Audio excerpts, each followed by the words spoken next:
Alright guys, welcome back. Currently the score is 4-3. We're almost at 9 games. This is game 8. The only map left lying await is the wild card of Zephyr Jungle, but we'll see if it even goes to that. Spawning here in the top right corner of the map, spelling his name backwards but playing for Quantic Gaming. I believe he's also the captain of the A-team. It is HWANGSIN, the Blue Protoss. Yes, he is. Pretty funny guy. I had a stint with Quantic Gaming. Pretty cool guy as well. Haven't really seen too much of him lately, so it'll be interesting. His opponent, of course, in the bottom left position, the man that's trying to make it happen, who pretty much said from the start that he wants Hyun. Will he be able to get him? From Root Gaming, it is puCK. Now, they did get cross spawns on Red City. This might not seem like a big deal to everybody, but this is probably the most fair this map's going to get. Now, in a PvP matchup, horizontal versus vertical spawns, it's not broken to the point where GG from the get-go, but you know, any map, typically, if it's cross spawns, it's going to be the best map, or the best way you can play that map. Yeah, it's one of the weird things about this map is because it's so huge, you kind of look at the spawn locations and you're like, well, none of them are really favorable for any other one, but when you really think about it, if you were to spawn, say, the horizontally, imagine HWANGSIN's in the bottom right. If puCK tries to approach his base, he has that high ground advantage, which is actually really sick when they're coming in from the left side of your main. Yeah, put a couple of mortals up there. I mean, forget about stalkers coming in. Yeah, it's easy peasy. You can even put a ninja sentry to force field there, so you do have a very good point about the spawn locations. Of course, this makes things like approaching puCK's base from the top a bit difficult, approaching HWANGSIN's base from the bottom hard as well, but the beauty of Cross is they can just go straight through those ramps. And I'm actually interested to see if we'll have any employment of the cliff areas by the natural expansion for something cool like Warp Prism drops or something like that. Warp Prism drops would be cool, and I think, you know, they're really effective in PvT, but you don't get a lot of, like, I remember in Wings of Liberty, you'd see them like a good 1 every 5 games in PvP, but I feel like we just don't see Warp Prism Immortals anymore. And there's, like, whether they're good or not, they're cool to watch. Yeah, it's one of the #1 things that I actually miss from Wings of Liberty was Immortal drops. No, almost nobody does that anymore. So cool. It's like kind of like the shotgun, the Protoss shotgun. You know, it's silly that you say it, but that is actually the perfect analogy to it. I feel bad for everyone who's never seen that doesn't get the reference, but man, Immortals pack a punch on everything they hit, whether it's armored or not. Yeah, it's pretty awesome. puCK is putting a lot of chrono boost onto this warp gate. I wonder if we're gonna see something like just a straight up 3 or 4 gateway. It's gonna be 4 gates. Oh, HWANGSIN, did he? Oh, he just barely missed it. He just missed it. Oh no, this is terrible for HWANGSIN. This is, if he had seen those gates, he may have even forced puCK to cancel them. puCK may have even not even just invested into them. I don't know, but not seeing those gateways was huge. Now, if HWANGSIN is a smart guy and he saw a lot of chronos going down on the Cyber Core, maybe, just maybe, he'll have some inkling of a clue this is coming, but unlikely. So this is really weird because HWANGSIN's going for 3 gate. And he has a sentry in his mothership core. So it's going to be raw unit count versus a bit of tech play. Because HWANGSIN does have the force fields available. That is a sexy pylon. Sorry to interrupt, but like, that is going to be really nice. A cliff was used. I'm satisfied. Yo, I don't know about you. I love proxy widow mining from up there because it should be the obvious scout path, but Protoss never do. Yeah. It's going to be good. We're going to a lot of stalkers. Now, the sentries can buy some time with this, but that's all they can really do is he can't really shut down this push. Now, sadly for puCK, he can't break the force fields anytime soon. Yeah, and that's the weird thing about this 3-gate play because puCK has the faster... Oh, he got some high ground vision, though. Look at Zealot. Oh, he tried to go for the healthiest sentry. Yeah. I don't know why I said that. Sentry has low health, but it has a lot of energy. Well, was the healthiest sentry, but no longer. Yeah. Well, it's kind of weird how you define healthy. He has a lot of energy. I guess you could be. They're not even. They're like robots, right? So like they don't even really. It's not. I don't know how you would gauge that. It's not like they get chicken pox and are sick. Well, I feel like a robot having energy would be important. But how do you feel about this? He's going for a Dark Shrine, and puCK is going straight for a robotics facility. It's kind of weird. His builds are going to line up pretty pretty well against you. I guess puCK just goes for a contain at this point with the sentry. Yeah, and I think the big thing about going for the Robo, I mean, it's not like Immortals break those force fields, but the Observers give him the high ground vision where he can start sniping things off. And sadly, for HWANGSIN, the Observer will also work to counter the DTs. And HWANGSIN has no actual pylons outside of his base, so warping in something... Well, actually, the bottom of that cliff. There's no... That reaches? Man, Protoss is so broken. That's actually really cool, because now the Dark Templar can actually be warped outside of the base, and puCK may never see this coming. Yeah, this is awesome. That's so cool that he's so well hidden. Of course, he'll have to travel across the whole map, and we have an observer on the way, but no units are there. And there's been no tell. There's been no give that HWANGSIN is going for Dark Shrine. puCK would have to have the best intuition in the universe, and honestly, he's a player who would, to know that this is coming, but it's one of those things that, again, possible but unlikely. Yeah, it's weird. But important to note, HWANGSIN, of course, has the blink going as well, which is quite useful. But look at this. He's actually got these 3 zealots now running into the main base of puCK, and he's going to basically be like, okay, you've got units here. I guess I can't do anything. The first Dark Templar is being sent across the field, but puCK... puCK's got the Observer and enough units to kill this DT off with absolutely no trouble whatsoever, and even gets in with a hallucinated Phoenix to scout everything. Oh, we saw the Dark Shrine. Yeah, that's going to be really good for him. And, of course, his Nexus is up earlier than his opponent. So, right now, this isn't a massive lead, but this can grow into one pretty quickly. This is going to kind of force HWANGSIN to have to do a little bit of damage. Investing in a combination of Dark Templar and a much later Nexus, you know you're in a position where you are behind. Yeah, it's weird. But I feel like this, like you said, this is a good position for puCK with this Nexus. And, I mean, where's the Immortals here, the Observers here, DT, completely useless. I wonder if we'll see... There's actually no probe with this. He can't get reinforcements here. Yeah, this would be a very awkward all-in situation. I guess the one thing about the Dark Templar too is if you can't utilize them, worst case scenario, he makes Archons and something he can break his opponent's force fields. But puCK's not going to be relying on force fields. He's got a lot of things that aren't sentries on the field. Yeah, I think we've seen puCK kind of say, you know what, I like my Stalker micro even without blink in this stage, and yeah, he's been relying on his regular unit micro, not even so much the force fields, but. Charge is on the way for HWANGSIN. I feel like this is a fast charge for 2-base play like this. It's kind of like going to charge that Archon, I guess. I mean, I don't know if he'll go with the Archon portion of this, but he's got the weapon upgrades on the way.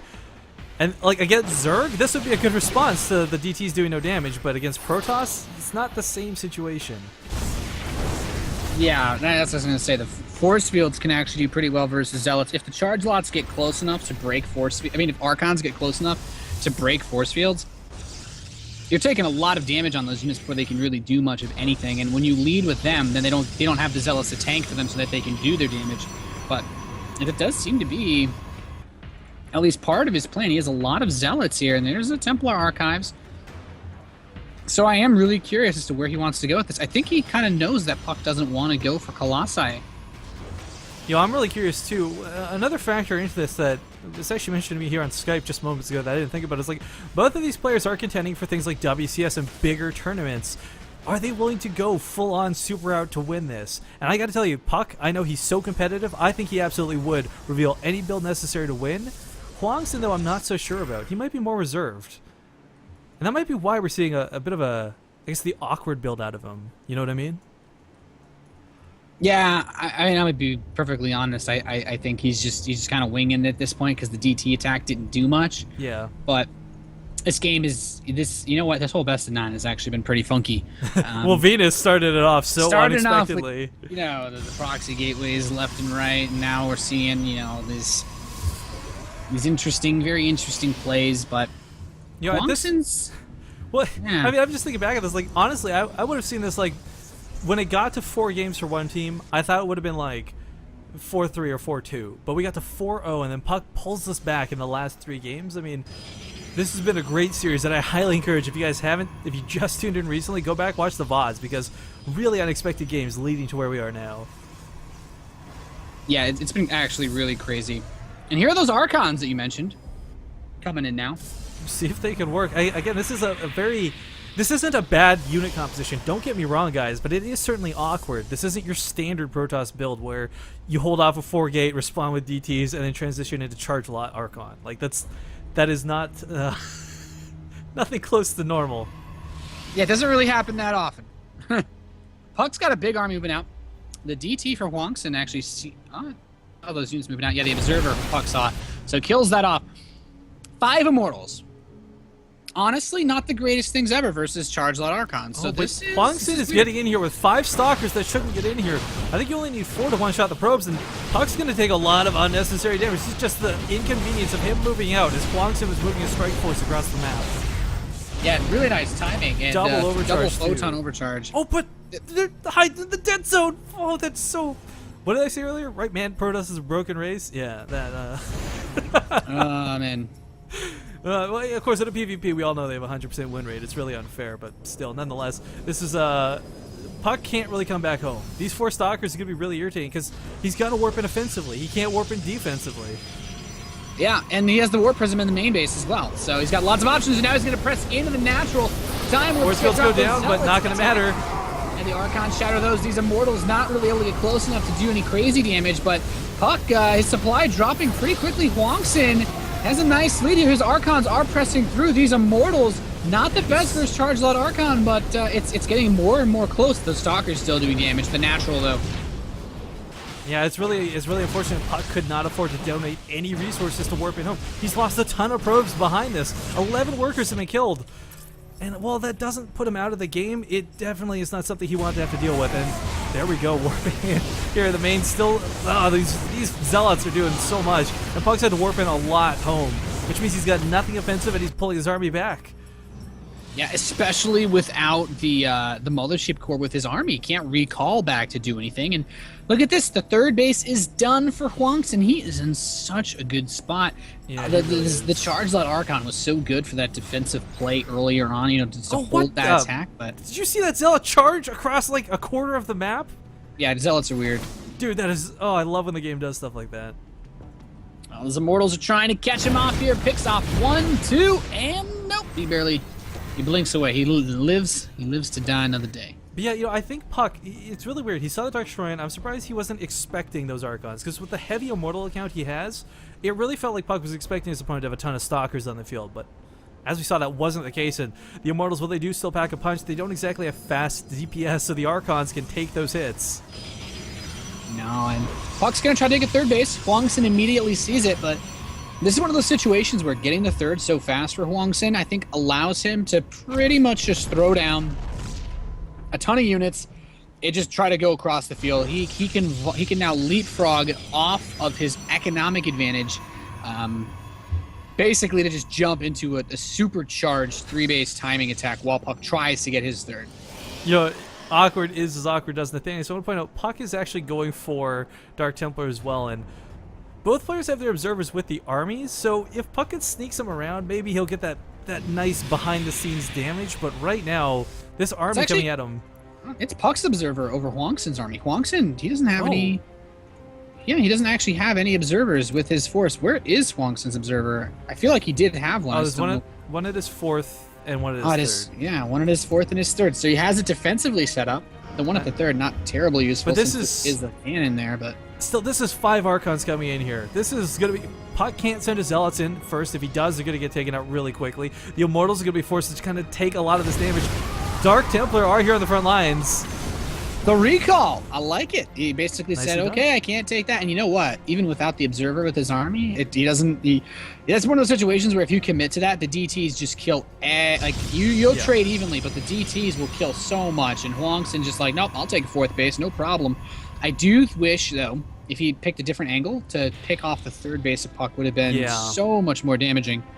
And let's not forget, if he knocks down the rocks beforehand, he's got 2 different paths to retreat out of if he gets caught. But, you know, the Dark Templar, I wonder, with their high damage amount, they probably do more to Archons than the Immortals do, which is kind of a weird thing to consider. Yeah. Yeah, I don't even... Man, breaking these Archons is not going to be easy, though. Both players coming up on level 3 weapons. Sorry, gotta get used to those new upgrade colors, but You know, HWANGSIN's making that swap for the late game. He's looking towards Colossus. puCK is not. And maybe if puCK can blitz through this, he can get around the Colossus. But 3 bases to 4 when it comes to Colossus versus no Colossus, HWANGSIN is looking to take the late game without any real opposition. Yeah, and look at this. We have more Zealots being sent into attack. He's trying to bait the army out, but puCK has been the most difficult person to bait. Big warp in here to the main as well, Nathanius. That Warp Prism's, God, that thing's still alive, and now the cannon's taking some damage. puCK's trying to engage the army head on. I mean, he's using getting hit. DTs defensively as well. puCK is getting hit on every front, essentially, for a moment there, and that was really rough, but we'll see him hold it once more. But that Warp Prism, man, it's not done yet. It's coming into the natural. Such a big warp in, hitting the third base. puCK is going to lose one, if not both, of his bases. Yeah, and there he goes. He kills it in recall. Such a good play. His observers get left behind, though. I feel like HWANGSIN is like super trolly almost. Like, that was just nasty to watch. And puCK, he's got and no the Zealots response. in the natural. They're still not cleaned up, and puCK doesn't look like he's going home just yet. He's pulled the probes, but he can't afford to lose this Nexus. Yeah, and HWANGSIN's gonna take. I think that natural Nexus is as good as dead. The main base, the Templar Archives, is destroyed. The Zealots are going to town at a 4-base HWANGSIN versus a, well, pretty much as a 1-base puCK. And by 1 base, I mean there's no minerals left in the main. And puCK had a Warp Prism over that third base, but it just got sniped off by the cannon. So no chance for counter aggression. Splitting his forces desperately, I might add. He's warping Archons in puCK's main. Are you kidding me? Where is it? Oh my god, and that's 4 of them, dude, just popping out. This is... You can't warp in Zealots to deal with this. And another recall goes off. HWANGSIN, so mean. Wants to pay puCK back for losing that show match like a month and a half, 2 months ago. It looks like he might just do it. And if he does, guys, this is going to be it. I mean, what a... Dark Templar actually dealing well with the Archons in the main. But again, puCK has suffered so much damage. No natural base. Third base still not up. And HWANGSIN and that Warp Prism's still alive. Oh god, is he still? Oh my god. This is the most special tactic. This is the White Warp Prism. Good game is called. And Quantic Gaming will take a 5-3 victory over Roots. Yeah, you know what? Great series of matches. puCK did everything possible to bring this back, but unfortunately, it was just it was too heavy to carry all the way. He is one man. So guys, don't go anywhere just yet. We're going to see if we can get anyone on for interviews. Again, this is nothing guaranteed. I don't really know if this is going to happen or not, but one thing you can expect for the Showcraft TV show matches that are coming up, so when it's just one player versus one player, not a whole team versus another team, we do plan to have interviews featured around that. It's not on Team Liquid yet, but the next one to be announced on September 13th. We have Hendrilisk versus Dragon, and they will actually do interviews after it's over. I believe it's a $200 show match, so I hope you guys will tune in for that. It's another late night Friday one, September 13th, that is. But let's see if anything's going on with this. In the meantime, on behalf of Showcraft TV, we're going to run a couple more ads, so please don't go anywhere, guys. We'll let you know once the ads are done if there will be any interviews or not.